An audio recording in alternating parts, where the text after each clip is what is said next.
tarde, boa quinta-feira, são 15h30, hora de abrirmos as portas de mais um consultório. Esta tarde, e obviamente não podemos começar este programa sem dar aqui parabéns gigante à Nação Portista, obviamente. Portanto, parabéns a toda a equipa técnica, a todos os convidados que vêm aqui ao consultório, também que gostam muito desta casa, e hoje tinha que abrir o programa desta forma. E também, não menos importante, temos também um convidado portista, portanto o Dr. Ricardo Dourado Leite, oftalmologista, vem hoje falar sobre estrabismo e vamos aqui fazer os alertas necessários àquilo que é o rastreio oftalmológico. Estamos em época de pandemia, obviamente que tudo isto ainda não passou, mas não devemos descurar de forma alguma aquilo que são as nossas capacidades visuais, porque tudo isso pode traduzir em outras dificuldades na nossa saúde ao nível sistémico. Se tiver dúvidas ao nível da especialidade de oftalmologia,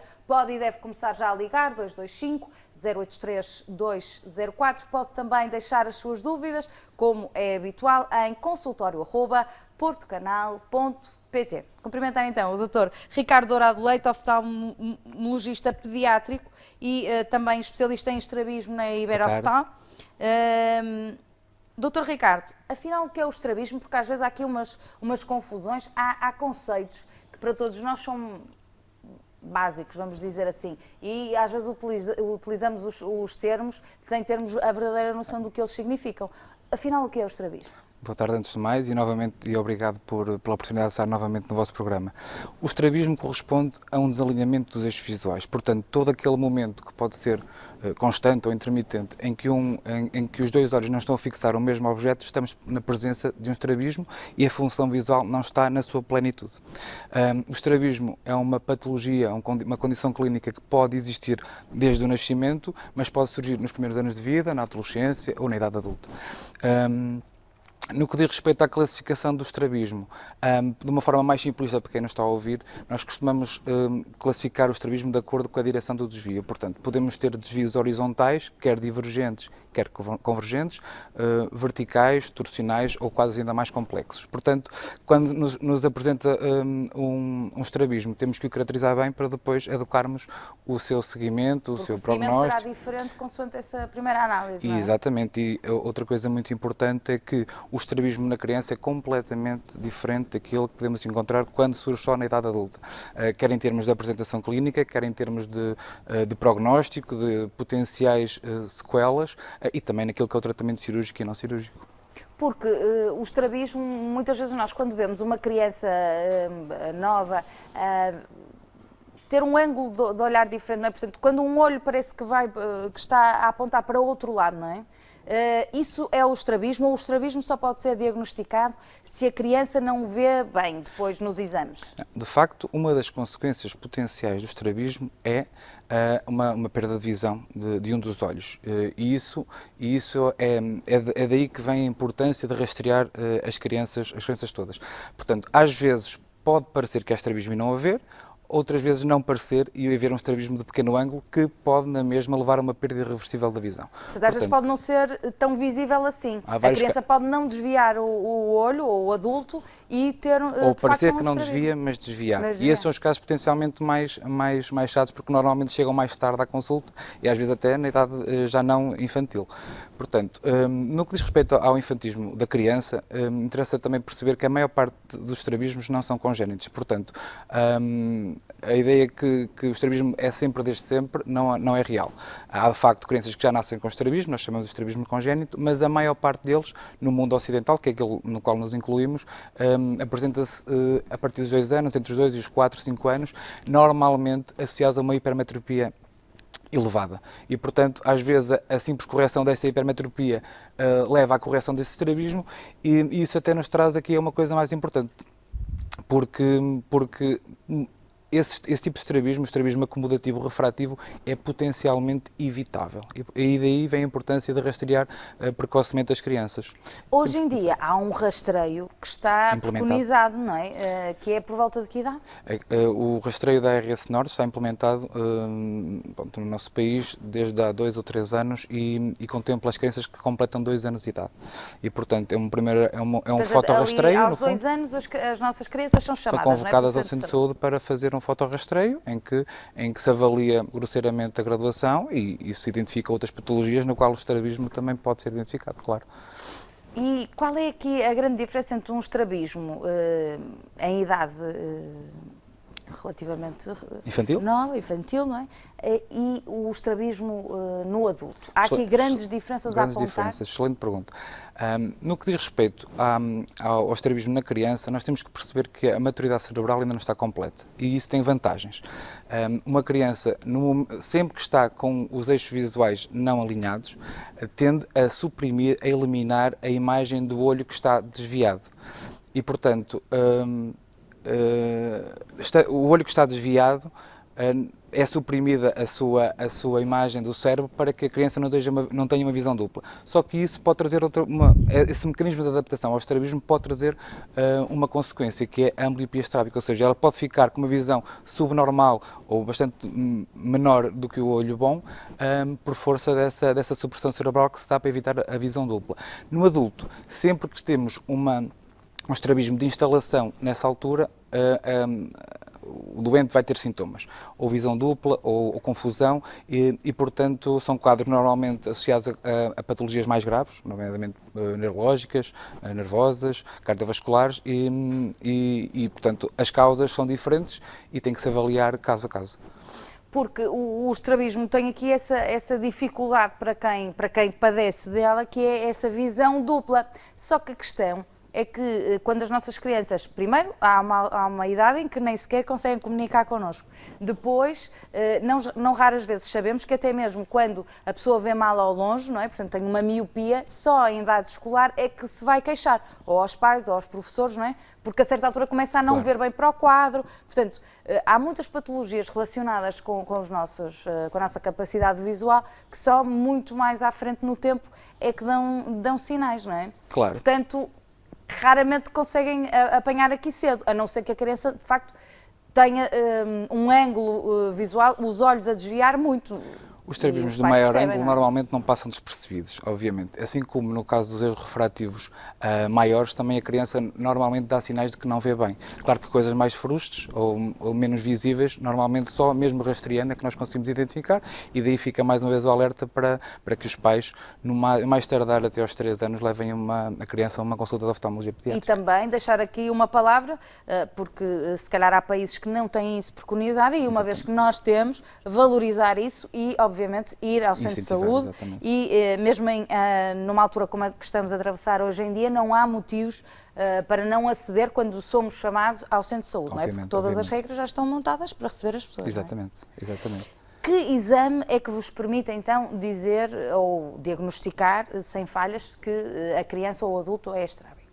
Nós, na consulta de oftalmologia, temos várias ferramentas que nos permitem avaliar o alinhamento ocular e a sensorialidade, ou seja, a função visual na sua plenitude e que depende desse alinhamento perfeito. São testes muito simples de fixação de objetos e em que percebemos através de uma oclusão de um dos olhos alternada se o olho de facto se move ou não e, portanto, mesmo aqueles estrabismos de muito pequeno ângulo, muito pequeninos e que passam facilmente despercebidos a quem não é estrabologista, nós conseguimos identificar e tratar de acordo com isso. Portanto, a criança ou o adulto, ao visualizar uma certa imagem, vai ter tendência a... Quando eu lhe tapo, se este olho for o desviado, se eu lhe tapar o olho esquerdo, neste caso, o olho direito refixa e, portanto, esse movimento do olho permite-nos constatar estrabismos de qualquer ângulo. No que diz respeito ao tratamento do estrabismo, interessa perceber que na criança e no adulto temos objetivos à partida logo distintos. Por um lado, quando a criança se apresenta com estrabismo, temos também que esclarecer se há ou se não há ambliopia, ou seja, se o olho que desvia tem uma visão ou não abaixo daquilo que é expectável para a idade da criança, já com a correção óptica adequada se a criança necessitar. E só depois da função visual estar boa é que, e não é um aspecto desprezível, tentamos corrigir cirurgicamente o estrabismo por forma a que esteticamente seja mais favorável.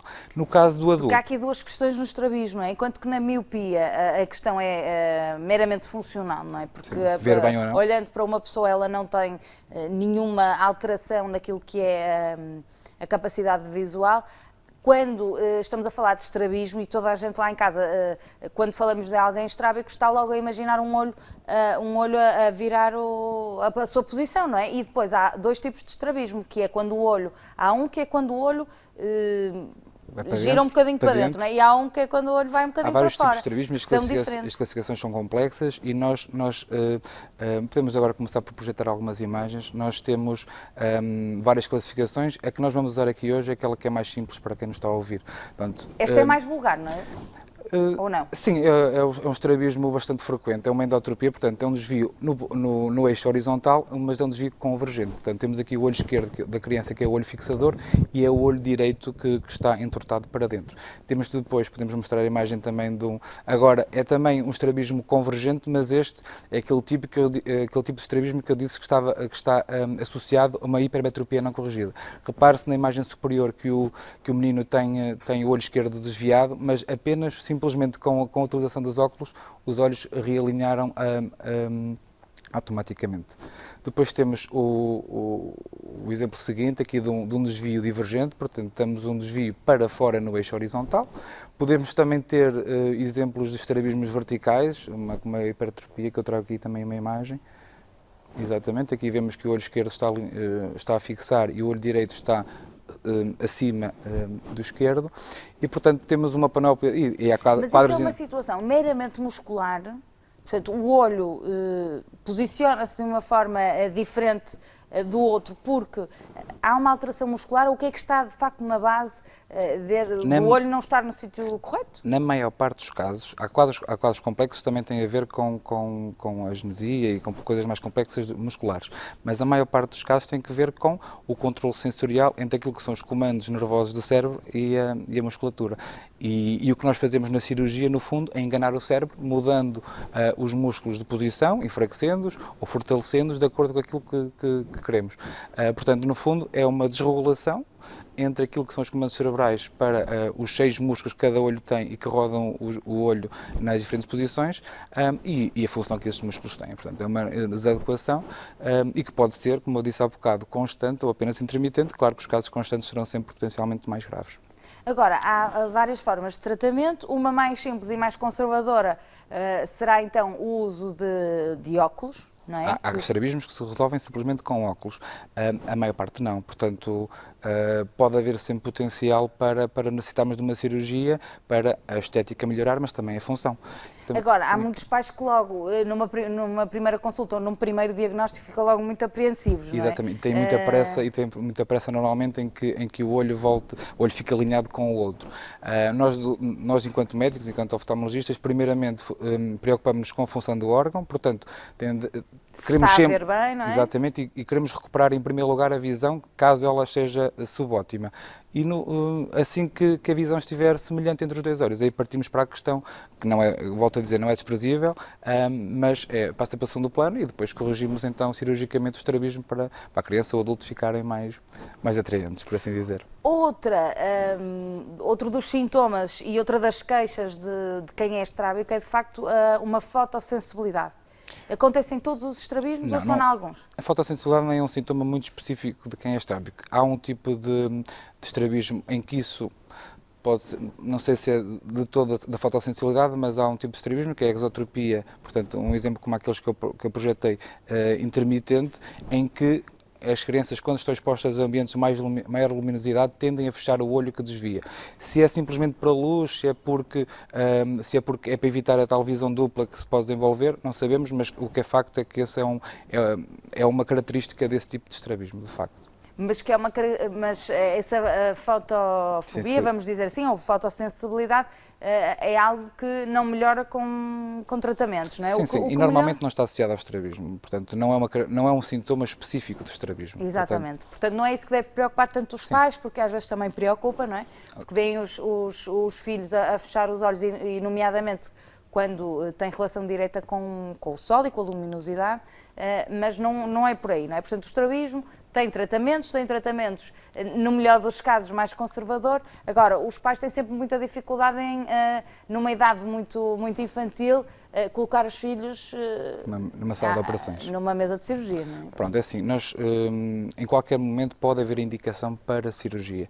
Logicamente nós O tendemos... oftalmologista também não vai indicar isso se não for mesmo necessário, não é? A indicação pode existir, como eu estou a dizer, em qualquer momento. Já operei aos 12 meses, já operei aos 80, por assim dizer. Sempre que há indicação, nós devemos levá-la a cabo.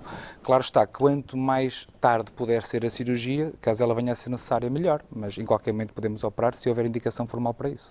E, por exemplo, estamos aqui a ver na imagem agora um antes e um depois, vamos dizer assim. Exatamente, eu trouxe esta imagem por um lado, pela complexidade. Já com uma certa idade, esta Exatamente. Este aqui é um estrabismo paralítico de uma senhora que teve um acidente de viação e ficou com uma paralisia bilateral do sexto par craniano. E com isso, nenhum dos olhos rodava para fora. O esquerdo, nada, e o direito, muito pouco. E, portanto, aqui é um quadro muito complexo, mas que e também trouxe pela sua recência, que ele é bastante recente. Nós temos aqui que conjugar várias soluções cirúrgicas. Utilizamos Botox nos retos mediais para relaxar os músculos que rodam para dentro, e depois no olho esquerdo e no direito fizemos técnicas diferentes, mas como vemos aqui no primeira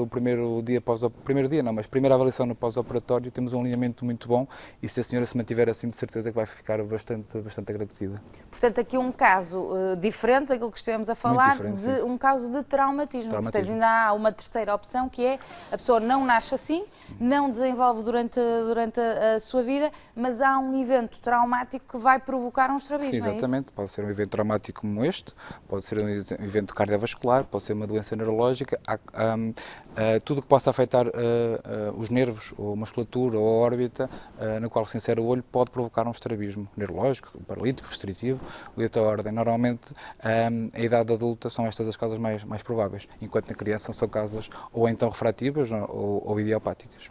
Agora, uma vez que o movimento do olho é controlado, geralmente a visão fica sem ângulos distorcidos e fica tudo bem, é isso? Está-me a falar na criança ou no adulto? Divida. Se é diferente, dividimos. É assim, como eu lhe disse há pouco, na criança, sempre que o olho não está alinhado, e estamos a falar na criança nos primeiros anos de vida, até aos 5, 6, 7 anos, sempre que o olho está desviado, o cérebro suprime a imagem. É um mecanismo de adaptação que nós temos para evitar que a confusão das imagens na criança. Ok? E, portanto, esse problema da visão dupla nunca se vai colocar em idade pediátrica, ou é extremamente raro. Portanto, ela pode perfeitamente não sentir alteração nenhuma. Se o olho que não desvia vir bem, ela pode nunca ter sintomas. Nunca se vai queixar, nunca vai dizer vejo mal, eu não estou a ver bem. Ela pode ver perfeitamente bem se o olho que está alinhado vir 100%, portanto ela pode nunca ter queixa. Na idade adulta isso não é assim. Como os olhos estão desviados e não estão a fixar o mesmo objeto, linha, portanto a pessoa pode ter sintomas diferentes. Ou podem só simplesmente dizer que vem desfocado, podem ter confusão, que é ver duas imagens mais ou menos na mesma localização, mas o mais frequente é ver a mesma imagem em locais diferentes do espaço, ou seja, ver a dobrar. Portanto, essa normalmente é a queixa que traz o doente, e na idade adulta, ao serviço de urgência. Para além dessa visão dupla, isso pode ter outras consequências, nomeadamente dores de cabeça, cansaço... Sim, pode ter outras dores de cabeça, porque, de facto, a confusão que se gera a nível cerebral com estas alterações no adulto podem trazer uma série de queixas, como o cansaço, que nós chamamos de astenopia, e outros casos. Mas, normalmente, os doentes, aquilo que referem mesmo é que a visão ou está desfocada ou está dupla, e é bastante perturbador. Na criança, o estrabismo, se não for identificado e tratado precocemente, e eu digo precocemente, tem que ser na idade pediátrica, pode levar a uma perda irreversível da visão, que a partir dos 10 ou um pouco mais anos nós não conseguimos recuperar. Em termos cirúrgicos, vamos começar pelas crianças. O que é que uma operação deste género exige? E também desmistificar aqui alguns receios para que as pessoas não tenham medo, não é? Os pais não tenham medo. Que é normal que tenham. Ainda há muito estigma em relação à cirurgia oftalmológica e em relação à cirurgia de estrabismo em particular. A cirurgia de estrabismo é feita em regime de ambulatório, portanto, a criança ou o adulto vão e vêm no mesmo dia, a não ser que, do ponto de vista estético, anestésico ou por outro motivo qualquer, não o possa fazer, mas normalmente é em regime de ambulatório. É uma cirurgia em que nós não penetramos mesmo no olho, apenas dissecamos as estruturas que estão sobre os músculos, e depois, uma vez atingindo o músculo que queremos modificar, normalmente é mais do que um nas cirurgias, ou fortalecemos ou enfraquecemos a sua ação. Normalmente é este o planeamento da cirurgia. São cirurgias normalmente moderadamente rápidas, cerca de 30 a 40 minutos, e o planeamento é adequado a cada situação em concreto. Relativamente àquilo que são as aprendizagens, falando nas crianças, pode a aprendizagem de alguma forma estar comprometida? Sim, uma coisa que é muito importante também perceber é que há competências que se não forem bem tratadas, podem nunca se adquirir, nomeadamente a visão tridimensional. Se nós nunca tivermos um alinhamento perfeito dos olhos, nós nunca vamos ter uma noção de profundidade. A estereopsia, que é a função mais elevada e mais distinta da nossa visão. Isso pode nos trazer os problemas, não só na escola, mas um dia mais tarde até em algumas profissões que queremos seguir. Porque há naturalmente profissões que exigem mais da nossa visão, não é? Um piloto, um cirurgião, portanto, não poderá executar essa função se não tiver uma noção perfeita da profundidade. Nós não podemos operar se não tivermos a noção se uma estrutura está mais adiante ou mais atrás.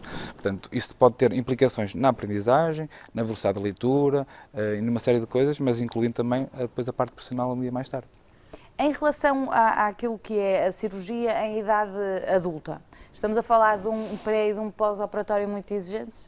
Não, em termos de pré e pós-operatório, aquilo que acontece é igual à da criança. As pessoas ficam com umas suturas absorvíveis, portanto, depois aquilo o corpo vai acabar por fazer com que desapareçam os fios de sutura, os olhos ficam um bocado vermelhos nos primeiros dias pós-operatórios. Normalmente apenas necessitamos de tratamentos com colírios e com pomadas para que tudo passa com bastante normalidade. No ponto de vista do adulto, como estamos a tentar eliminar uma visão dupla, são sempre casos mais desafiantes, porque o adulto só vai ficar satisfeito se a visão dupla ficar eliminada. Muitas vezes conseguimos. Aí já outras... não é só uma questão estética, Exatamente, não é? Uma questão funcional, porque a visão dupla é altamente perturbadora, como eu disse há pouco. Quando não conseguimos eliminar apenas com a cirurgia a visão dupla, tentamos pelo menos que o ângulo fique muito pequeno para que com os óculos depois, com lentes prismáticas, conseguimos corrigir aquela visão dupla residual que ainda fica e que não conseguimos resolver apenas com a cirurgia. Então, e que magia, vamos dizer assim, é que se pode colocar nos óculos para ajudar nisto? O que é que os óculos, porque nós usamos óculos quando temos vista cansada, usamos óculos quando temos miopia, como é que as lentes são formatadas para resolver esta questão do estrabismo? Muito bem. Incorporamos prismas na lente dos óculos para que, de acordo com o tipo de desvio que temos, ou o tipo de visão dupla que temos, a imagem de um ou de ambos os olhos seja direcionada numa ou noutra direção. E agora o prisma vai ter uma potência diferente de acordo com o ângulo de desvio que o doente apresenta. Mas quando são ângulos de desvios pequenos, às vezes até podemos não precisar de cirurgia em primeiro tempo, basta solucionar dessa forma. Quando os desvios são maiores e a diplopia é também maior, aí sim temos que primeiro operar e depois, caso não se solucione só assim, passar então para a lente prismática, que, como digo, estando um prisma incluído na lente, direciona a imagem para o sítio que nós queremos. Quem resolve, vamos dizer assim, esta questão ao nível cirúrgico, pode estar descansado para o resto da vida? É garantido que não volta a reincidir num estrabismo? Não é líquido que assim seja. Há uma percentagem, cerca de 20 a 25% em algumas séries, em alguns tipos de estrabismos, que de facto que as pessoas podem precisar em alguma altura da sua vida de uma reintervenção. Isto estando a falar no estrabismo que operamos em idade pediátrica. Uma coisa que eu digo sempre aos pais das crianças é que nunca podemos prometer que não necessitaremos de reintervir, quer por aquilo que é a nossa expectativa, quer por aquilo que é a expectativa do pai, ou mesmo depois da criança que vai chegar a ser adulta. Portanto, isso é uma coisa que nós não podemos prometer. É um sistema sempre em desenvolvimento, não é? Exatamente, E, portanto, pode mudar não completamente. Isso, Temos, às vezes, estrabismos que pensamos que vão descompensar posteriormente e não acontece, e às vezes acontece o inverso. Não podemos prometer nada. Mas é muito recorrente voltar, nomeadamente a maior parte das vezes, com uma cirurgia, crianças? nós conseguimos atingir os nossos objetivos. A maior parte das vezes. Mas há casos em que isso não acontece e não depende da nossa atitude, depende claro. Daquilo que é o desenvolvimento e o progresso do desenvolvimento do cérebro da criança e dos olhos em si. Muito bem, nós vamos seguir com o Dr. Ricardo a seguir ao próximo intervalo. Se não ligou, aproveite 225-083-204 para deixar as suas questões aqui em direto sobre a oftalmologia, a especialidade na sua generalidade. Pode também deixar as suas questões por escrito em consultório@portocanal.pt. Até já.